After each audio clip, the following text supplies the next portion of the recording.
തദ്ദേശ സ്വയംഭരണ സ്ഥാപനങ്ങളിൽ മുൻതൂക്കം കിട്ടി കോൺഗ്രസ് വിജയശ്രീലാളിതരായിരിക്കുകയാണ്. ആകെ പോൾ ചെയ്യപ്പെട്ട വോട്ടിന്റെ 40.7% കോൺഗ്രസിന് കിട്ടി, 35.7% LDFിനും കിട്ടി. എന്ന് വെച്ചാൽ 5% വോട്ടിന്റെ കൂടുതലാണ് സമാഹരിക്കാൻ കോൺഗ്രസിന് കഴിഞ്ഞത്. അതൊരു ചെറിയ കാര്യമല്ല. കേരളം പോലെ 100% സാക്ഷരതയുള്ള, നല്ല ഉണർവുള്ള, അതായത് രാഷ്ട്രീയ കാര്യങ്ങളിലൊക്കെ ആര് ശരി ചെയ്യുന്നു ആര് തെറ്റ് ചെയ്യുന്നു എന്ന് കൃത്യമായിട്ട് മനസ്സിലാക്കുന്നത് കൊണ്ടാണ് ഇത്തവണ ഒരു പ്രഹരം LDFിന് ഏൽക്കേണ്ടി വന്നത്. കാരണം നമുക്കറിയാം, ബഹുകോടികൾ എൻ്റെ കേരളം പരിപാടി വഴി, അതുപോലെ തന്നെ നവകേരള സദസ് വഴി, കേരളീയം വഴി ഒക്കെ ബഹുകോടികൾ ചെലവഴിച്ചതാണ്.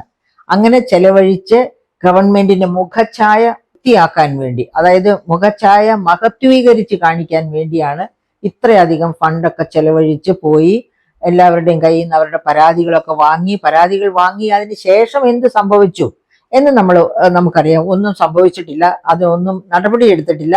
ഒരു പക്ഷെ ചവറ്റുകൊട്ടയിൽ ഇട്ട് കാണും. ഏതായാലും ഇതുപോലെ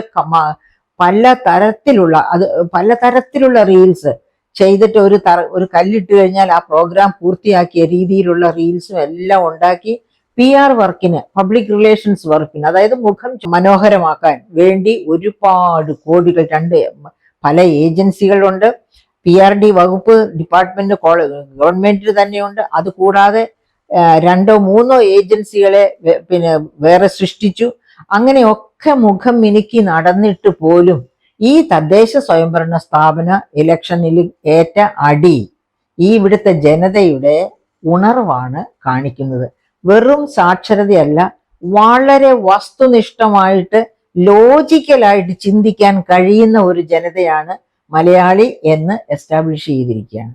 അങ്ങനെ എസ്റ്റാബ്ലിഷ് ചെയ്തിരിക്കുന്ന ഒരു സാഹചര്യത്തിലാണ് അതായത് 4 കോർപ്പറേഷനില് മേധാവിത്വം കിട്ടിയിരിക്കുകയാണ് ഇപ്പോൾ. ഒന്നിൽ LDFും വേറൊന്നില് BJPയും നേടി. ഓക്കെ, പക്ഷെ 4 എണ്ണത്തില് മേധാവിത്വം നേടിയിരിക്കുന്ന കോൺഗ്രസിന്റെ നേട്ടം വലിയ നേട്ടം തന്നെയാണ്. ഇപ്പൊ നമ്മള് എറണാകുളത്തേക്ക് പോവുകയാണെങ്കിൽ, എറണാകുളം കൊച്ചിൻ കോർപ്പറേഷനിൽ കോൺഗ്രസിനാണ് കിട്ടിയിരിക്കുന്നത്. അപ്പൊ അവിടെ പല പേരുകൾ പറഞ്ഞു കേൾക്കുന്നുണ്ട്.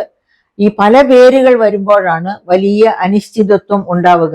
നേതാക്കന്മാരെ സംബന്ധിച്ച് ആരെ എടുക്കണം, ആരെ എടുത്താൽ ജനത്തിന് തൃപ്തി ഉണ്ടാകും എന്നൊക്കെയുള്ള ശങ്കയുണ്ടാകും. അപ്പം ആരെയും മുഷിപ്പിക്കാനും പറ്റുകയില്ല. 4-5 മാസം കഴിയുമ്പോഴത്തേക്കും നിയമസഭാ മത്സരം വരികയാണ്, ഇലക്ഷൻ വരികയാണ്. അപ്പൊ അങ്ങനെയുള്ള ആ കാലഘട്ടത്തിൽ ഈ പല പേരുകൾ പറഞ്ഞ് പല വിഭാഗത്തിൽപ്പെട്ടവർ രംഗത്ത് വരുമ്പോൾ ശരിക്കും അവിടെ ഒരു വലിയ ആശയക്കുഴപ്പം തന്നെ സൃഷ്ടിക്കപ്പെടും. അപ്പൊ എൻ്റെ വിനീതമായ അഭിപ്രായം, ഞാനൊരു കോൺഗ്രസ്സുകാരിയാണ്.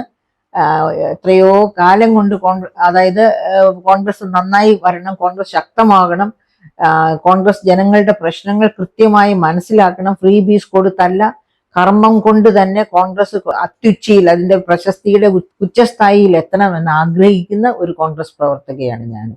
അപ്പൊ ഞാൻ ഇവിടെയും എനിക്ക് തോന്നുന്നത് എന്താണെന്ന് വെച്ചാൽ, ഈ 3 കാൻഡിഡേറ്റ്സിനെയും പാർട്ടി നേതാക്കള് ഒന്ന് വിശകലനം ചെയ്യുക.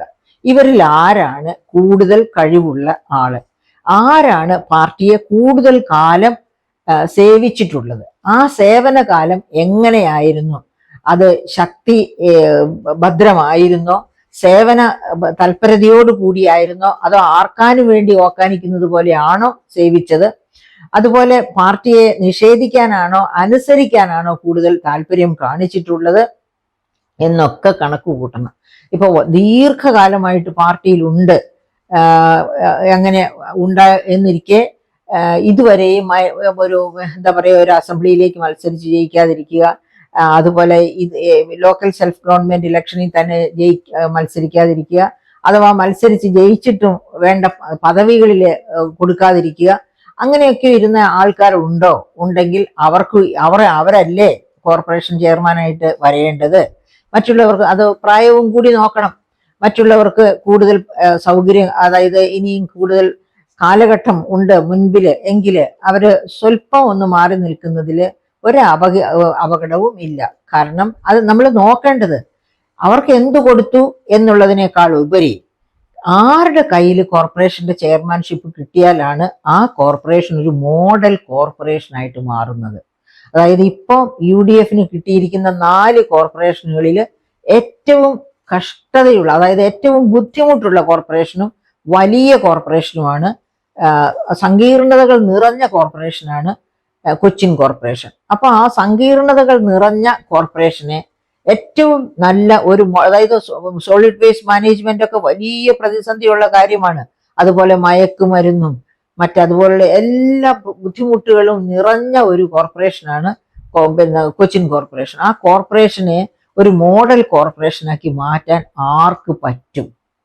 അങ്ങനെ പാർട്ടി മേധാവിത്വത്തിന് തോന്നുന്ന ആരോ അവർക്ക് തന്നെ കൊടുക്കണം ചെയർമാൻഷിപ്പ്. അതുപോലെ ചെയർമാൻഷിപ്പ് പങ്കിടുന്ന കാര്യം 2.5 വർഷം ഒരു കാരണവശാലും അങ്ങനെ ചിന്തിക്കുകയേ പാടില്ല എന്നാണ് എൻ്റെ ഇത്രയും കാലത്തെ ജീവിത പരിചയം കൊണ്ട് എനിക്ക് പറയാനുള്ളത്. എന്തുകൊണ്ട്? കാരണം ആദ്യം കോർപ്പറേഷൻ ചെയർമാനായിട്ട് വരുന്നവർ വിചാരിക്കും, 2.5 വർഷം കഴിഞ്ഞാൽ ഞാൻ പിരിയണം, അപ്പോഴേക്കും ഞാൻ ഇന്ന പദ്ധതികളൊക്കെ കൊണ്ടുവന്നാലും എനിക്കത് ഫോളോ അപ്പ് ചെയ്യാനോ പൂർത്തിയാക്കാനോ പറ്റില്ല, പാതി വഴിയിൽ ഉപേക്ഷിച്ച് ഞാൻ പോകണം. ഞാൻ കഷ്ടപ്പെട്ട് തുടങ്ങിയ കോർപ്പറേഷൻ പരിപാടികളൊക്കെ അതിന്റെ ക്രെഡിറ്റ് ആർക്ക് പോകും? അടുത്തയാൾക്ക്. ഇപ്പം UDF ഗവൺമെന്റ് തുടങ്ങി വയ്ക്കുന്നത് LDF തീർത്തു കഴിഞ്ഞാൽ LDF പറയും, ഞങ്ങളുടെ ക്രെഡിറ്റ് എന്ന് പറയും. എന്ന് പറഞ്ഞതുപോലെയാണ് ഈ കോർപ്പറേഷന്റെ ചെയർമാൻഷിപ്പ് പങ്കിട്ടാലും. അപ്പോൾ അങ്ങനെ ആദ്യത്തെ ആള് ഒരു സ്വല്പം അയഞ്ഞ സമീപനം, കാര്യക്ഷമതയിൽ അയഞ്ഞ സമീപനം കാണിക്കും. അടുത്ത് രണ്ടാമത് വരുന്നയാളോ അവരും അത് തന്നെ വിചാരിക്കും, ഞാനിപ്പോ ഒന്നും കാര്യമായിട്ട് ചെയ്തില്ലെങ്കിലും എനിക്ക് പലതും ചെയ്യാൻ പറ്റിയില്ലെങ്കിൽ, ഉണ്ടായിരുന്നു ആഗ്രഹം പക്ഷെ പറ്റിയില്ലെങ്കിലും അതൊക്കെ എൻ്റെ കുഴപ്പമല്ല, എനിക്ക് മുമ്പിരുന്നയാളുടെ കുഴപ്പമാണ് എന്നങ്ങ് എസ്റ്റാബ്ലിഷ് ചെയ്യാനുള്ള ശ്രമം നടത്താം.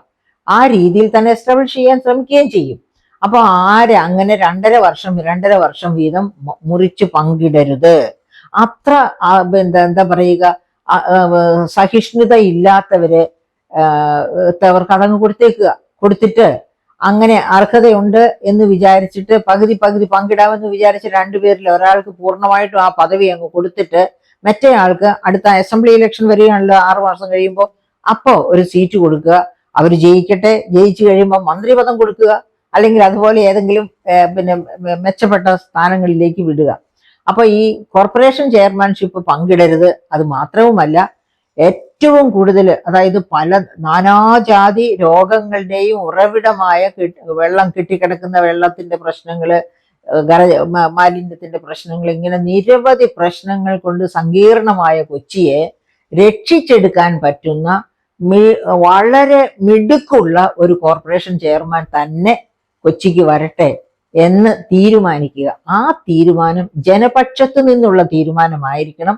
ആ കോർപ്പറേഷൻ ചെയർമാന്റെ പ്രവർത്തനങ്ങൾ കണ്ടു തന്നെ 5-6 മാസം കഴിയുമ്പോഴേക്കും നമ്മുടെ UDF സർക്കാരിന് വളരെ ഈസി ആയിട്ട് ആ ഭാഗത്ത് കൊച്ചിൻ കോർപ്പറേഷനുമായിട്ട് ബന്ധപ്പെട്ട ഭാഗങ്ങളിൽ എല്ലാ വോട്ടും പിടിച്ച് ജയിച്ച് വരാൻ കഴിയണം. ആ തരത്തിലുള്ള ഒരു തീരുമാനത്തിലേക്ക് നമ്മുടെ രാഷ്ട്രീയ നേതൃത്വം എത്തിച്ചേരട്ടെ. ഇപ്പൊ ജയിച്ചിരിക്കുന്നവരുടെ കഴിവിനെ പറ്റി പറയുമ്പോൾ ഞാൻ ദീപ്തി മേരി വർഗീസിന്റെ ഒരു കാര്യം എൻ്റെ ഓർമ്മയിൽ വരികയാണ്. ദീപ്തി മേരി വർഗീസ് സെക്രട്ടറി സ്ഥാനത്തേക്ക്, പല സെക്രട്ടറിമാരുണ്ടല്ലോ, അതിലൊരു സെക്രട്ടറി ആയിട്ട് വന്ന്, അതായത് മീഡിയയുമായി ലിങ്ക് ചെയ്തിട്ടുള്ള പദവിയാണ് അത് അവർക്ക് കൊടുത്തിരുന്നത് എന്നാണ് ഞാൻ മനസ്സിലാക്കുന്നത്.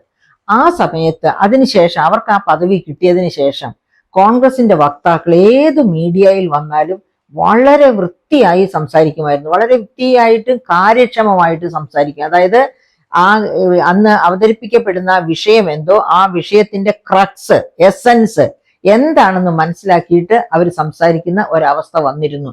അതും ഈ വിജയത്തിന്റെ ഒരു പ്രധാനപ്പെട്ട കണ്ണിയാണ് എന്ന് നമ്മൾ മറക്കരുത്. അപ്പൊ എന്താണ് ഈ പെട്ടെന്ന് ഇവരിലൊക്കെ ഒരു മാറ്റം വന്നത് എന്ന് ഞാൻ തന്നെ അന്വേഷിച്ചപ്പോൾ എനിക്ക് മനസ്സിലാക്കാൻ കഴിഞ്ഞത്, പ്രഗത്ഭരെ വിളിച്ച് അവരുടെ ഈ കോൺഗ്രസിലെ തന്നെ പ്രഗത്ഭരായ ഈ പറയപ്പെട്ട ചാനൽ ചർച്ചകളിലൊക്കെ വളരെ നന്നായി സാന്നിധ്യം തെളിയിച്ചിട്ടുള്ളവരെ വിളിച്ച് ഇവർക്ക് എല്ലാവരെയും കൂടെ കൂട്ടിച്ചേർത്ത് ക്ലാസ് എടുക്കുകയും മറ്റും ചെയ്യുമായിരുന്നു ദീപ്തി മേരി വർഗീസ് എന്നാണ് ഞാൻ മനസ്സിലാക്കിയത്. അപ്പൊ അത് ദീപ്തിയുടെ കയ്യിൽ ഒരു കാര്യം കിട്ടിയാൽ ദീപ്തി അത് എങ്ങനെ കൈകാര്യം ചെയ്യും എന്നുള്ളതിന്റെ ഒരു ഉത്തമ ദൃഷ്ടാന്തമാണ്. അങ്ങനെയുള്ള ദൃഷ്ടാന്തങ്ങൾ മറ്റുള്ളവരുടെയും നോക്കുക.